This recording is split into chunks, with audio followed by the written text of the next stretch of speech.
Formula One fans, the situation at Ferrari is absolutely dramatic. Continuing like this, decline will be completely inevitable. And I'm not the only one saying this. John Alesi says it. Pino Allievi and Carlo Vanzini say it. The entire Italian and French press says it. But there's an even more serious problem. Lewis Hamilton, with his arrogant attitude, isn't going down well with Maranello's men.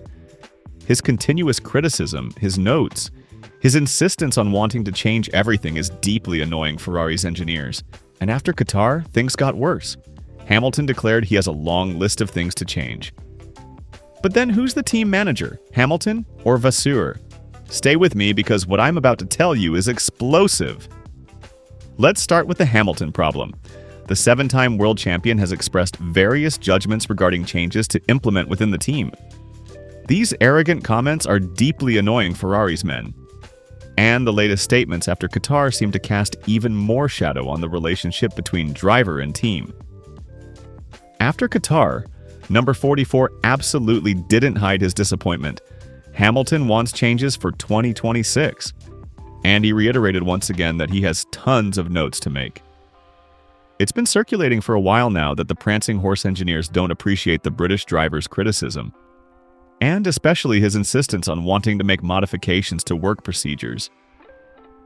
There's a lot to fix at Maranello, and we know it. The Sir is trying to change the team, but to do this, he'll also have to try to hold up in comparison with Leclerc. The latest results at Losail showed once again a performance difference that's way too large between the two. And here comes Pino Allievi with brutally harsh words. Think about it for a moment. Hamilton 18th in qualifying. He only puts himself ahead of Stroll and Colapinto. Do you think this is the real Hamilton? That Hamilton is disappointing this year, we can accept. That he goes slower than Leclerc, we can accept. But that he's on the second to last row? No, that's unacceptable. Extremely heavy words in the Teruzzi Racconta podcast, and then Stefano Nicolai also intervened. There's an abyss there, it's evident. Hamilton comes out defeated in the comparison with Leclerc both in qualifying and in the race. But 18th position isn't his thing. And then Allievi continued heavily criticizing the 7-time world champion. And despite what President Elkann said, who assures the team is very united, then at the end of all the Qatar chaos, Hamilton comes out saying, "I've made a long list of things we need to change." So is Hamilton the team manager or Vasseur? A question that makes you think, is Hamilton trying to replace Vasseur? Does he want to command the team himself? Maranello's engineers don't appreciate this attitude, and the driver-team relationship is now hanging in the balance. And what's really happening at Ferrari? The truth is that Ferrari is split. Split in two. There's an Italian group suffering from this suffocating French presence, which probably derives from Elkann's will to give space to the Stellantis group, which in fact, beyond formalities, is Peugeot Citroën. It would almost seem there's been an unofficial handover. Elkann's sympathy for the French is evident. The Elkann family origins are French. Elkann's father was a wealthy Jew who escaped from France due to anti-Semitism problems and then made his fortune in the United States. John Elkann was born in the United States but lived his youth and cultural formation until high school in France. So Elkann's French inclination is understandable, and this explains why Vasseur is so protected. In my opinion, some heads will roll, starting from the idea that Vigna should remain standing by virtue of the economic results he guarantees to the Elkann family. And here's the point. The sports sector should be separated from the GT sector, because whoever gets results in GT isn't capable, as in Vigna's case, of getting results in the sporting environment. The two fields should remain separate.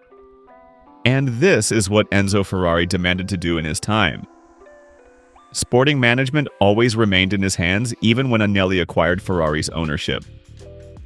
In my opinion, Vasseur will pay. Because if Vigna doesn't pay, who's likable to Elkann, it's inevitable that he'll be the one to pay. We'll resolve the situation by firing Vasseur at the end of the season. Author perhaps of one of Ferrari's worst Formula One seasons in recent decades. It's there for everyone to see. A total failure.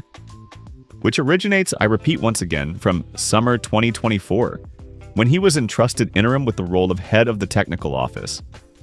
And whoever isn't a designer, whoever wasn't born a designer, whoever doesn't have a history as a designer in Formula One, doesn't improvise. Neither Adrian Newey, nor Ross Brawn, nor figures like Aldo Costa rather than Cardile, an excellent engineer who escaped from Ferrari. Not even the talented Simone Resta, who could have stayed at Ferrari to take Cardile's place when he left. But that's not what happened, and they basically screwed Frederic Vasseur by entrusting him with a task he's not capable of managing. Sarah arrived who was supposed to be the deus ex machina, but who doesn't have adequate training. So there's team management that failed in 2024, and whose effects we're paying for in 2025. But since the 2025 situation is similar to summer 2024, I'm pessimistic for 2026. What will happen? In my opinion, it's a Ferrari heading straight toward decline, a decline in sporting image, a decline in interest around the brand, a decline that sooner or later will also be felt in economic terms with a stock market crash. This is what lies ahead for Ferrari's future. Continuing like this, decline will be inevitable. There's no way to avoid it without radical change. Alesi's declarations shouldn't be interpreted as a simple outburst. They're the signal of widespread malaise, which concerns not only sporting results, but also the perception of a brand that built its legend on the ability to innovate and win. Ferrari, throughout its history, has recovered from difficult moments, as Piero Ferrari also said. But today, the challenge appears more complex. The competition is fierce. Technical rules require continuity in development, and fans demand transparency and determination. Ignoring these criticisms would mean risking losing not only ground on track, but also credibility in the eyes of those who have always supported the team with passion. Alesi's declarations should be read as an invitation to rethink strategies, to recover internal confidence, to relaunch a project that cannot afford to fall behind. Earthquakes are looming on the horizon, and storms. Strong storms coming. It's worth following Formula One, following Max Verstappen's affairs, which are exciting. Let's follow the Italians, Antonelli and Leo Fornaroli, fresh from entering McLaren. But Ferrari, I think we'll have to talk about it in rather negative terms. Decline is inevitable if the course doesn't change. Hamilton with his arrogance doesn't help. Vasseur with his failed management is bringing the team to ruins. And Elkann with his preference for the French is splitting the team in two. Only this way can Ferrari return to embodying that myth that has made it unique for decades. But the road is long and all the signals are negative. Continuing like this, decline will be inevitable.